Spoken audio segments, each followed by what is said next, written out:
আলহামদুলিল্লাহ হাজারিকে শাকিদার চক মোল্লাপাড়া যুব সমাজের উদ্যোগে আজকের এই মহৎ মাজলিসে আল্লাহ তাআলা আপনাকে আমাকে আশার বসার কোরআন ও হাদিস থেকে কিছু বলা এবং শোনার তৌফিক দান করলেন। আল্লাহ তাআলার দরবারে আমরা দিল খুলে শুকরিয়া আদায় করছি। আলহামদুলিল্লাহ। আল্লাহ রাব্বুল আলামিন আপনাকে আমাদের জবান দিয়েছেন। কি দিয়েছেন? জবান। এই যে বাবা, এই জবান কে দিয়েছেন? আল্লাহ তাআলা দিয়েছেন। এই জবানের দ্বারা আমরা কার শুকরিয়া আদায় করব? আল্লাহ তাআলাই সর্ব উচ্চ আওয়াজে আল্লাহ তাআলার শুকরিয়া আদায় করার দরকার আছে না নাই? অবশ্যই আছে।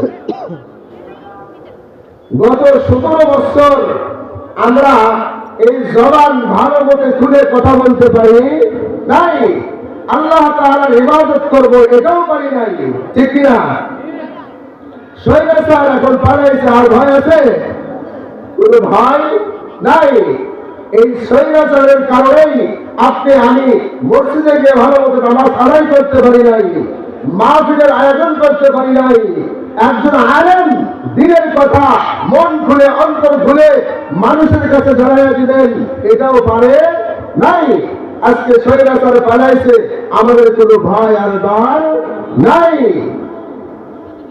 আমরা বিপ্লব করে পাগল হয়ে যাই, কিন্তু বিপ্লব আসবে কিভাবে এটাই আমাদের জানা নাই। এই দুনিয়ার বুকে আল্লাহ তাআলা আমাদেরকে পাঠাইছেন, এই জীবনটা কার জন্য দেব? আল্লাহ তাআলার আল্লাহ রাস্তায় আমি আপনি দিয়ে দেব। যদিও আমার জীবনটা চলে যায়, তবুও আল্লাহ এক অদ্বিতীয় মুহাম্মদুর রাসূলুল্লাহ সাল্লাল্লাহু আলাইহি ওয়াসাল্লাম আল্লাহর রাসূল, এটাই আমাকে সাক্ষ্য দিতে হবে। গত 17 বছর মনে হয় নাই যে আল্লাহ তাআলা একটা আছে, মনে হয় বাংলাদেশে আরেকটা ছিল, ঠিক না?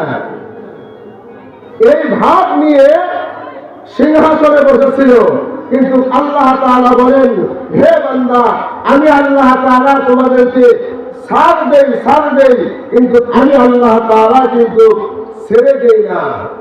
আল্লাহ ধরে কিন্তু ছাড় দেয় না। কয়েক মিনিটের ভিতরে হাসিনাকে দেশ ছেড়ে পালাইতে বাধ্য হওয়া গেছে, ঠিক কিনা? এজন্য আল্লাহ রাব্বুল আলামিন আপনাকে আমাকে এই জবান দিয়েছেন কার কথা বলার জন্য?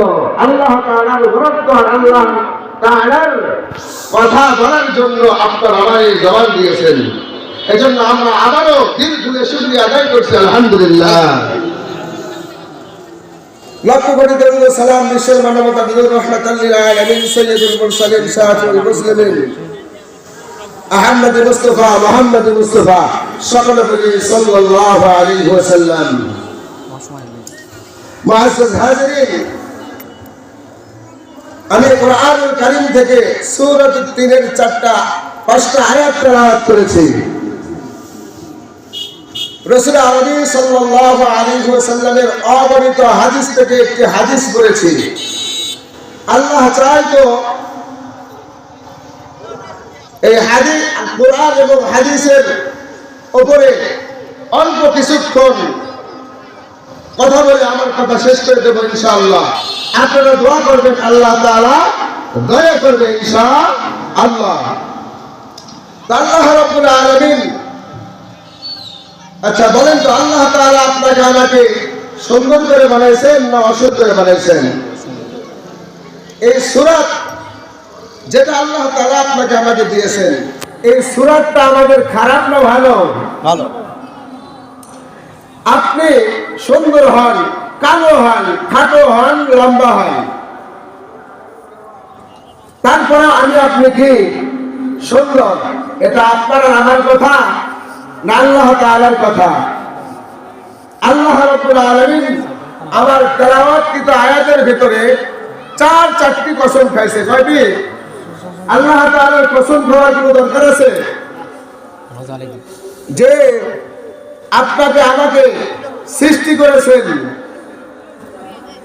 তার কোনো কসম খাওয়ার দরকার নাই। আল্লাহ রাব্বুল আলামিন বলেছেন এটাই যথেষ্ট। আল্লাহ তাআলা সৃষ্টি করেছেন এটাই যথেষ্ট। এরপরেও আল্লাহ রাব্বুল আলামিন আপনাকে আমাকে কি করছেন? চারটি কসম খেয়ে বলেছে, বান্দা আমি আল্লাহ তাআলা কিন্তু তোমাদেরকে সর্ব সুন্দর করি না, আমি আল্লাহ তাআলা সবচেয়ে সুন্দর করে আমি আল্লাহ তাআলা তোমাদেরকে বানাইছি। সুবহানাল্লাহ। আল্লাহ রাব্বুল আলামিন বলেন, বিসমিল্লাহির রাহমানির রহিম।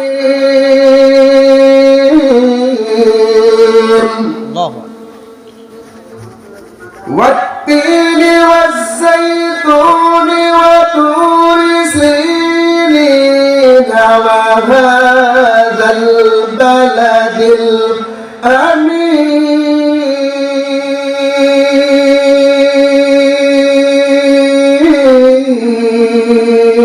الله أكبر. الله